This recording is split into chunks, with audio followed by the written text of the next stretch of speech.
औज़ुबिल्लाहिमिनश्शैतानिर्रजीम बिस्मिल्लाहिर्रहमानिर्रहीम। आजकल net metering Pakistan में अरूज पे है।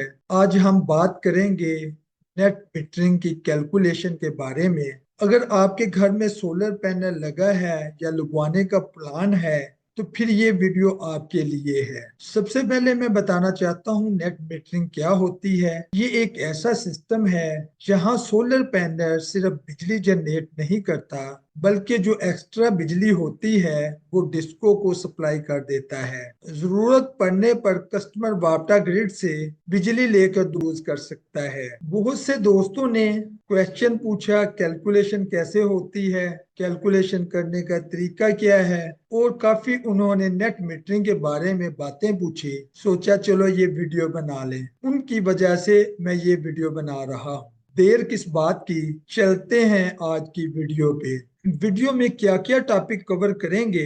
सबसे पहले हमें बिल की इंफॉर्मेशन कि जो नेट मीटरिंग की कैलकुलेशन के लिए पैरामीटर हैं वो कहाँ कहाँ से हमने देखने हैं। पीक और ऑफ पीक आवर का अगर पता होगा तो सप्लाई को मैनेज करके हम अपने बिल को रिड्यूस कर सकेंगे। इसके बाद हम बात करेंगे कि किस किस महीने में नेट मीटरिंग की कैलकुलेशन होती है। उसके बाद देखेंगे टैरिफ रेट क्या है, क्योंकि अगर टैरिफ रेट का पता होगा तो नेट मीटरिंग की कैलकुलेशन कर सकेंगे। पीक और ऑफ पीक आवर के जो KWH के यूनिट हैं उनको एनालिसिस करने से पहले मैं मीटर का एक क्लिप यहाँ पे दिखाना चाहता हूँ कि मीटर पे इंपोर्ट और एक्सपोर्ट कैसे जाहिर होती है। इसके लिए चलता हूं मैं अपनी वीडियो पे।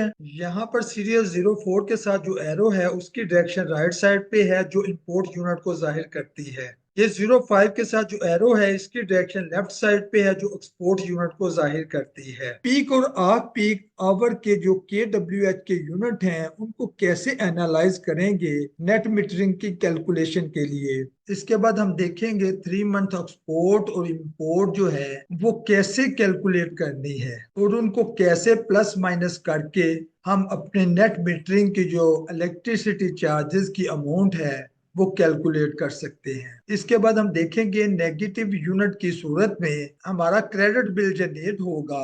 लास्ट पे हम डिस्कस करेंगे कि हम अपने बिल को रिड्यूस कैसे कर सकते हैं। ये देखने के लिए कि कस्टमर को क्या क्या इंफॉर्मेशन बिल से रिक्वायर्ड है नेट मीटरिंग की कैलकुलेशन के लिए, मैं चलता हूं अपने एक्सेल शीट पे। ये एक नेट मीटरिंग कस्टमर का बिल है जिसको हम आज डिस्कस करेंगे। कस्टमर को नेट मीटरिंग की कैलकुलेशन के लिए जो बिल से बेसिक इंफॉर्मेशन रिक्वायर्ड है उसमें सबसे पहले बिलिंग मंथ है। ये टॉप पे यहाँ पे बिलिंग मंथ शो हो रहा है और यहाँ पे मार्च 25 यहाँ पे बिलिंग मंथ है। उसके बाद यहाँ पे ये टैरिफ डिस्प्ले होता है। यहाँ पे इसका टैरिफ B1B09 है। इससे नीचे जो हाईलाइट किया हुआ है ब्लैक कलर में यहाँ पे ये रेफरेंस नंबर है। इसके बाद जो ब्लैक कलर में हाईलाइटेड पोर्शन है यहाँ पे कस्टमर का नेम और एड्रेस होता है। नेट मीटरिंग की कैलकुलेशन के लिए करंट मंथ के जो यूनिट हैं ये यहाँ पे डिस्प्ले होते हैं। यहाँ पे ऑफ पीक आवर के यूनिट करंट मंथ के हैं 4253 जबकि पीक आवर के हैं 390। इनको प्लस माइनस करके जो नेट यूनिट आते हैं करंट मंथ के वो 3863 हैं। यहाँ पे इसके साथ माइनस जो है ये इस चीज को शो करता है कि ये कस्टमर के एक्सेस यूनिट वापटा के पास एडजस्टमेंट के लिए मौजूद हैं। इसी तरीके से नीचे अगर देखें यहाँ पे ये एनर्जी चार्जेस हैं जो फिगर क्रेडिट में यहाँ पे शो हो रहा है। कस्टमर के इस अमाउंट की एडजस्टमेंट कस्टमर के नेक्स्ट बिल में होगी। इसके बाद एक अहम पोर्शन जो कस्टमर के लिए बिल के मुतल्लिक है वो यहाँ पे ये पोर्शन है जिसमें करंट मंथ के यूनिट भी डिस्प्ले हो रहे हैं और साथ वाले राइट साइड पे जो बॉक्स है इसमें प्रीवियस 2 मंथ के जो यूनिट हैं वो यहाँ पे डिस्प्ले होते हैं। इन चीजों की हमें जरूरत पड़ेगी नेट मीटरिंग की कैलकुलेशन के लिए। आगे मैं देखता हूँ कि क्या टॉपिक हम डिस्कस करेंगे। अगर कस्टमर को पीक और ऑफ पीक टाइमिंग का पता होगा तो वो इलेक्ट्रिसिटी के यूज को कंट्रोल कर सकेगा। मैं चलता हूँ पीक और ऑफ पीक की टाइमिंग के लिए। ये पीक और ऑफ पीक की टाइमिंग है जिसमें 3 मंथ के 4 ग्रुप बने हुए हैं और ये आगे पीक टाइमिंग है 4 आवर की और रिमेनिंग जो 20 आवर है ये ये ऑफ पीक आवर है। इसको अगर याद रखना है ऐसे भी रखा जा सकता है कि नमाज मगरिब का टाइम जिस वक्त होता है तकरीबन उस वक्त से पीक टाइमिंग शुरू हो जाती है। मौसम के लिहाज से नमाज मगरिब का टाइम जैसे चेंज होता है यहाँ पे पीक टाइमिंग भी चेंज हो जाती है। आगे हम देखेंगे कि नेट मीटरिंग बिल की कैलकुलेशन किस किस मंथ में होती है। बेसिकली ये कैलकुलेशन जो है क्वार्टर बेस है और पहला क्वार्टर में फाइनेंशियल ईयर का सितंबर बनता है, ये सितंबर में इसकी कैलकुलेशन होती है। दूसरा क्वार्टर दिसंबर बनता है, दिसंबर में होती है। फिर इसी तरह मार्च और जून में ये कैलकुलेशन होती है। आगे हम करेंगे टैरिफ रेट को एक्सप्लेन, क्योंकि अगर टैरिफ रेट का कस्टमर को पता होगा तो वो कैलकुलेशन कर सकेगा। मैं चलता हूँ टैरिफ रेट के लिए अपनी शीट पे।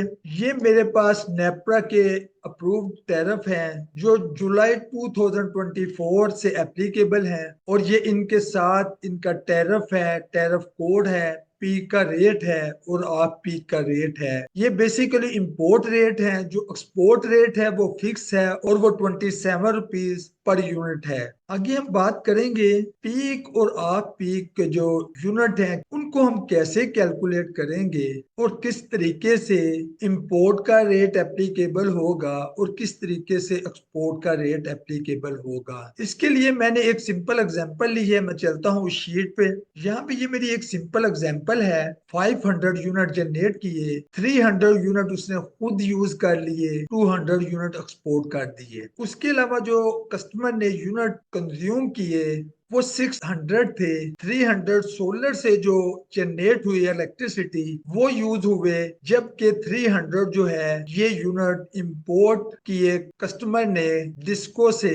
अब यहाँ पे क्वेश्चन ये आता है कि कस्टमर को जो बिलिंग होगी वो किन यूनिट पे होगी। कस्टमर की बिलिंग जो है final billing import minus export, अगर ये प्लस आएगा इसका मतलब ये है कि कस्टमर ने ज्यादा यूनिट कंज्यूम किए और कम यूनिट एक्सपोर्ट किए। अगर यहाँ पे नेगेटिव आएगा इसका मतलब ये है कस्टमर के एक्सपोर्ट यूनिट ज्यादा हैं इंपोर्ट यूनिट के मुकाबले में। अगर ये पॉजिटिव यूनिट आएंगे तो कस्टमर को इनका बिल पे करना पड़ेगा।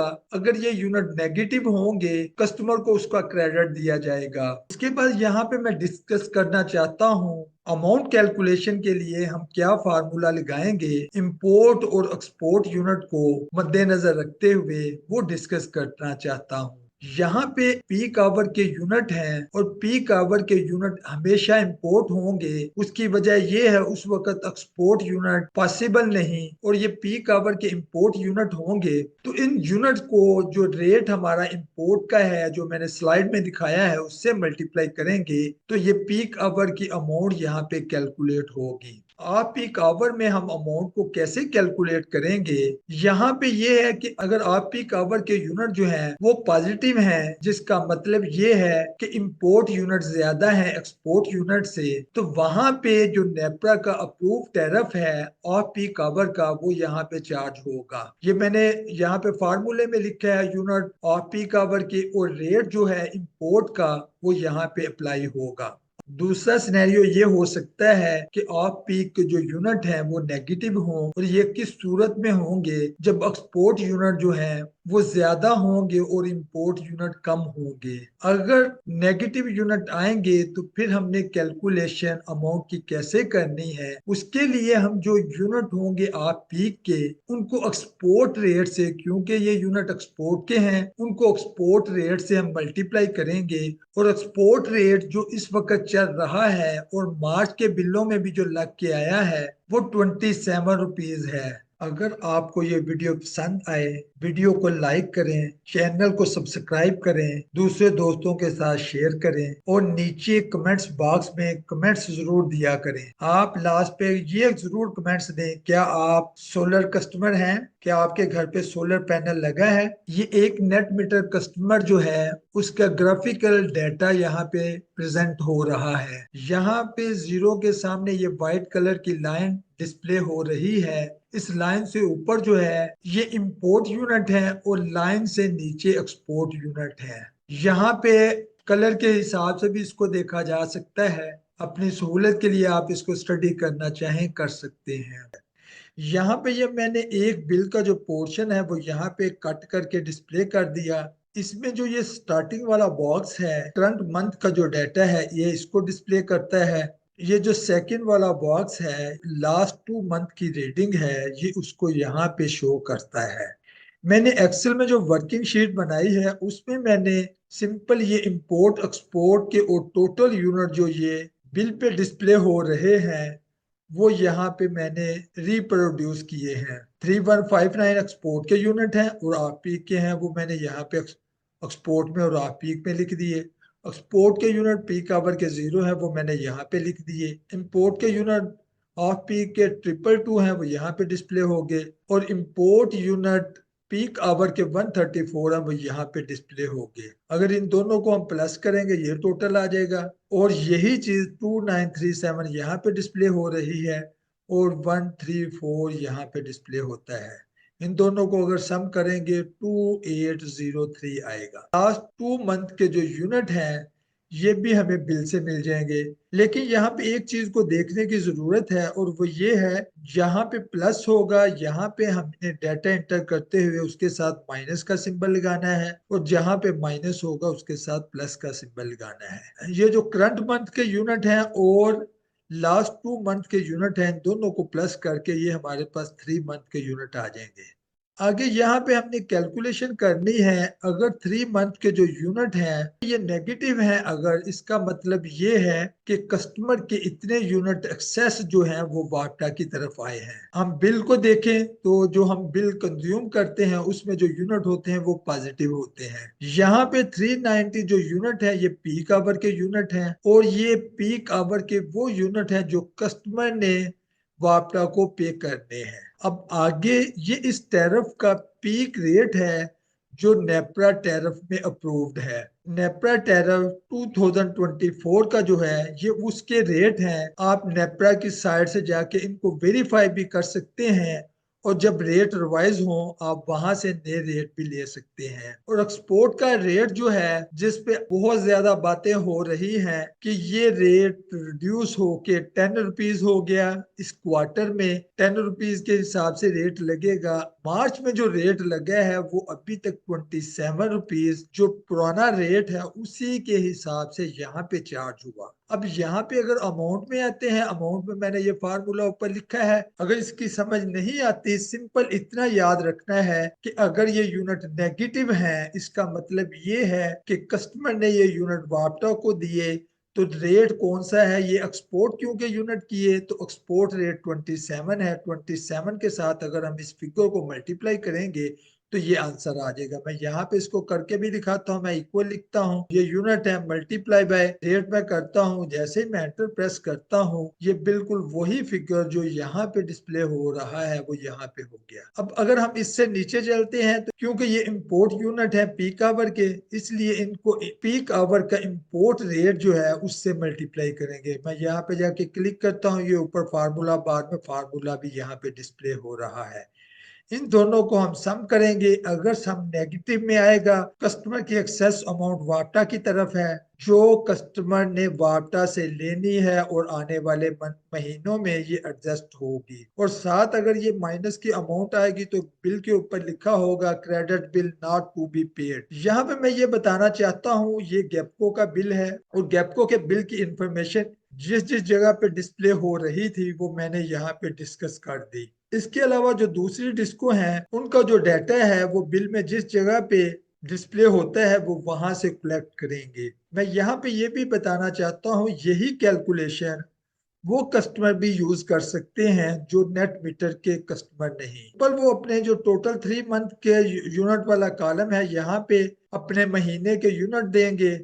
आगे वो खुद ब खुद ही कैलकुलेशन हो के यहाँ पे डिस्प्ले हो जाएगी। मैं यहाँ पे ये भी बताना चाहता हूँ यहाँ पे ये जो अमाउंट है ये एनर्जी चार्जेस की कैलकुलेट हमने की है। बाकी टैक्सेस या बाकी जो कंपोनेंट हैं उनकी अमाउंट इसमें प्लस हो के फाइनल जो फिगर आएगा वो क्रेडिट के तौर पे शो होगा। यहाँ पे मैंने एक वर्किंग शीट बनाई है जिसके जरिए हम तमाम टैरिफ जो नेट मीटरिंग के हैं मास वाइड टैरिफ 66 के हम उसकी कैलकुलेशन विद इन मिनट कर सकते हैं। उसके लिए मैं जाता हूँ आल टैरिफ वाली शीट पे। ये मेरी वर्किंग शीट है। यहाँ पे जाके मैंने वही बिल जो सबसे पहले डिस्कस किया था, यहाँ पे उसी बिल का मैंने डाटा यहाँ पे डिस्प्ले किया है। हम यहाँ पे जाके सिंपल अपना टैरिफ जो है उसको चेंज करेंगे, क्योंकि वहां पे 09 टैरिफ था, हम यहाँ पे 09 करेंगे। जैसे 09 करेंगे ये जो इसका रेट है ये ऑटोमेटिकली यहाँ पे चेंज हो जाएगा। मैं यहाँ पे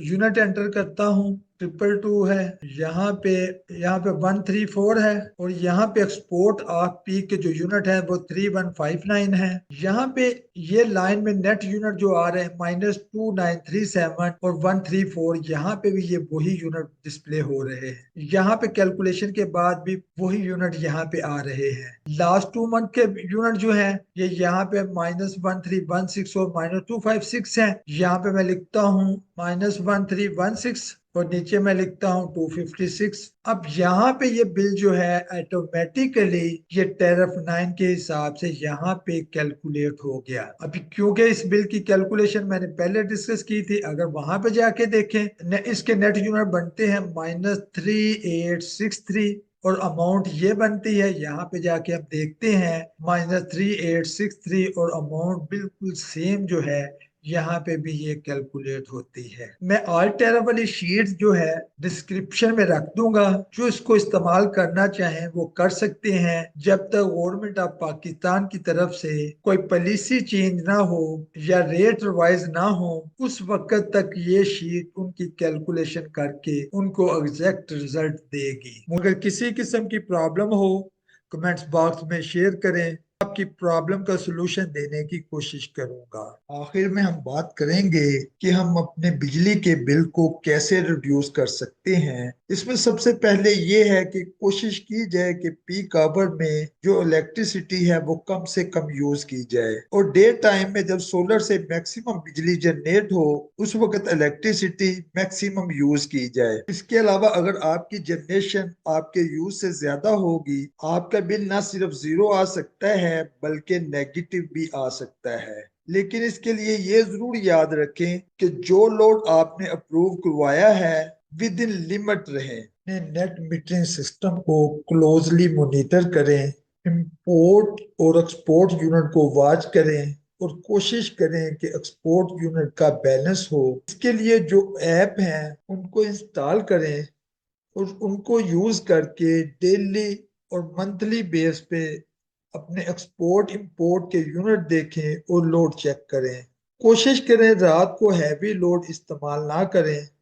पीक ऑफ पीक टाइमिंग को मद्देनजर रखते हुए अपने यूजेस को मैनेज करें। अपने सोलर पैनल को रेगुलर साफ करें। मुझे उम्मीद है आज की ये जो इंफॉर्मेटिव वीडियो जो है ये पसंद आई होगी। अगर पसंद आई हो वीडियो को लाइक करें, चैनल को सब्सक्राइब करें, दूसरे दोस्तों के साथ शेयर करें। मिलेंगे नए टॉपिक में नए डिस्कशन के साथ। उस वक्त तक के लिए इजाजत दीजिए। अस्सलामु अलैकुम वरहमतुल्लाह।